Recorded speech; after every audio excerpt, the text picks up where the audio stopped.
Receive the message of truth. Slovak language. Ak je každý kresťan, ako si myslí, že je? Ježiš by vás nazval bratmi. Hebrejom 2:11, lebo ten, čo posvecuje, aj tí, čo sa posvecujú, sú všetci jedno a preto sa nehanbí nazývať ich bratmi. Každý kresťan bude poučený Duchom Svätým. Poznali by ste pravdu o Novom zákone. 1 KOR 2:13, aj toto hovoríme nie slovami, ktoré učí ľudská múdrosť, ale ktoré učí Duch Svätý, porovnávajúc duchovné veci s duchovnými. JN 14:26, ale Tešiteľ Duch Svätý, ktorého pošle Otec v mojom mene, ten vás naučí všetkému a pripomenie vám všetko, čo som vám povedal. Každý človek podstúpi proces posvetenia Duchom Svätým a pravdou. JN 17:19, a pre nich sa posvecujem, aby aj oni boli posvetení pravdou. Rimanom 15:16, aby som bol služobníkom Ježiša Krista pohanom slúžiacim Božiemu evanjeliu, aby obeta pohanov bola priateľná, posvetená Duchom Svätým. Boli by ste skutočnými ctiteľmi. Ján 4:23, ale prichádza hodina a už je tu, keď praví ctitelia budú uctievať Otca v duchu a pravde, lebo Otec hľadá takých, aby ho uctievali. S najväčšou pravdepodobnosťou bude každý kresťan trpieť, pretože je to súčasť posvetenia. 1 PT 4:16, ak však niekto trpí ako kresťan, nech sa nehanbí, ale nech v tom oslavuje Boha. Nikto by nemal byť sebecký alebo na myslení. Filipanom 2:2, naplňte moju radosť tým, že som rovnako zmýšľajúci, máte rovnakú lásku, ste jednotní, jednej mysle. Po procese posvetenia sa stávate svätým. 1 KOR 6:19, alebo či neviete, že vaše telo je chrámom Ducha Svätého, ktorý je vo vás, ktorého máte od Boha a nepatríte vám. 1 KOR 3:17, ak niekto poškvrňuje Boží chrám, toho Boh zničí. Lebo chrám Boží je svätý, ktorým chrámom ste vy.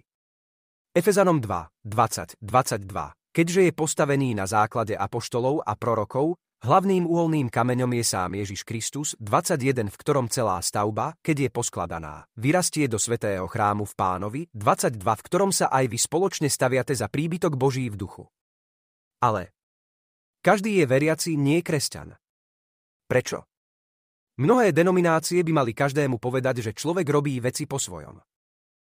Nikto nemá ducha pravdy. Každý vidí Boha svojou cestou a nerozumie Ježišovej ceste. Pastieri a vodcovia stoja pred ich zborom a nazývajú sa kresťanmi a svoj zbor nazývajú kresťanmi. Nerozumejú novému zákonu a netušia, o čom je Božie kráľovstvo. Zbohatnú tým, že vám poskytnú nepravdivé informácie. Kresťanskí pastori a vodcovia by neubližovali chlapcom a dievčatám sexuálne stovky rokov a pokračujú v tom aj dnes. Kresťanskí pastori a vodcovia by zo svojho zboru nezbohatli.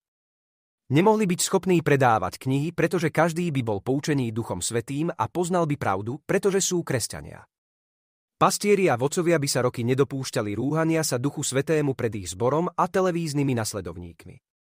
Lukáš 6:39 a povedal im podobenstvo: môže slepý viesť slepého. Nespadnú obaja do priekopy. Prečo je v cirkvi toľko zabíjania a predsudkov, keď sa nazývate kresťanmi?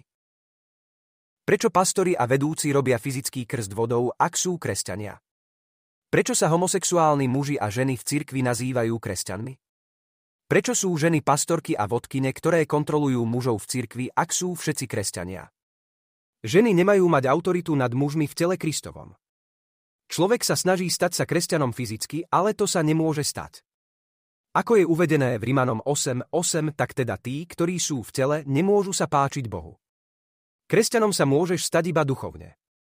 Aby ste sa stali kresťanmi, potrebujete Ducha Kristovho, Ducha Božieho a Ducha pravdy. Matúš 28:19-20 vám dáva definíciu kresťana.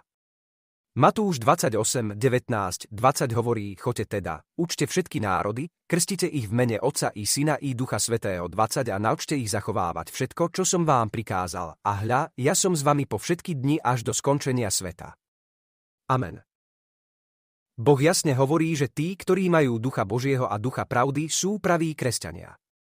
Ján 4:23-24 hovorí: ale prichádza hodina a už je tu, keď praví ctitelia budú uctievať Otca v duchu a pravde, lebo Otec hľadá takých, aby ho uctievali.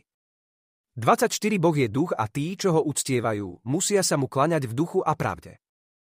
1 KOR 2 hodiny 14 minút. Prirodzený človek však neprijíma veci Ducha Božieho, pretože sú pre neho bláznovstvom a nemôže ich poznať, pretože podľa človeka môžete byť dokonalým človekom tým, že budete dávať polovicu svojho príjmu na pomoc chudobným, chodíte do kostola a chodíte do rôznych klubov písmo každý deň pre inšpiráciu, neustále sa modlíte. Ale nerozumiete duchovnej časti seba a nerozumiete novému zákonu.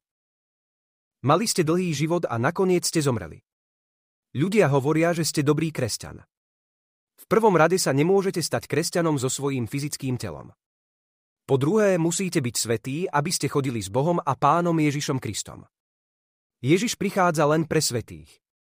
Vaše fyzické telo nemôže prijať Ducha Kristovho, Ducha Božieho a Ducha pravdy, ktoré sú potrebné na to, aby ste sa stali pravým kresťanom a potom svätým. Ján 3:6 Čo sa narodilo z tela, je telo, a čo sa narodilo z ducha, je duch. Nemôžete miešať telo a ducha. Inými slovami, nemôžete miešať svoje fyzické telo so svojím duchovným telom. Kresťanom môžete byť len duchovne.